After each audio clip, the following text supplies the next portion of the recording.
once again.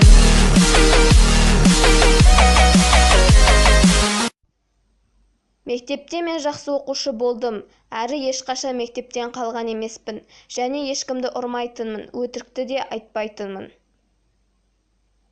Бірақ кейінгі кезде сабағым төмендеп кетті. Сыныпта өте үздік оқушы болып едім. Ал қазір нашар оқушылардың қатарына қосылдым. Менің мұғалімім бізге ақыл айтатын, күндіз дайындалып түнде демалу қажет деп. Мен бұл әдісті қолданғанымен, бірақ та ешқандай көмек берген жоқ. Себебі мен көп алаңдайтынмын. Емтихан тапсыратын уақытта келіп қалды. Мен өте қатты қорықтым. Білген, үйренген нәрсемді ұмытып, не істерімді білмедім. Миымда еш нәрсе қалмады. Емтихан басталды. Мұғалім бізге ешқандай телефонсыз және алдауға болмайды деп айтқан болатын.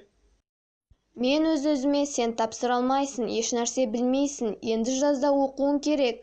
Менің сыртқа шыққым келді.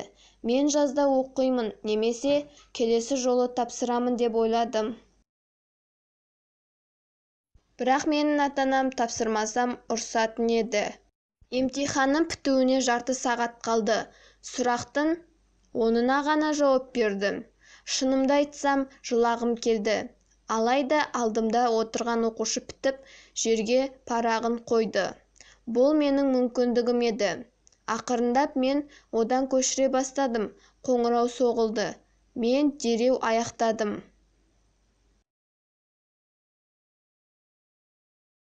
Болғаннан кейін сөмкемді алып үйге қайттым. 2 аптадан кейін маған хабарласып және емтиханнан өткенімді айтты. Мен өте қатты қуандым. Сосын мен ата-анама айтуға асықтым. Олар да қуанды.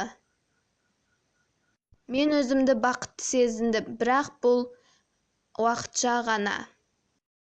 Бірақ бұл менің еңбегім емес еді. Мен диплом алатын күні өте қатты өкіндім. Себебі бұл менің еңбегім емес еді. Сондықтан мен қатты өкіндім.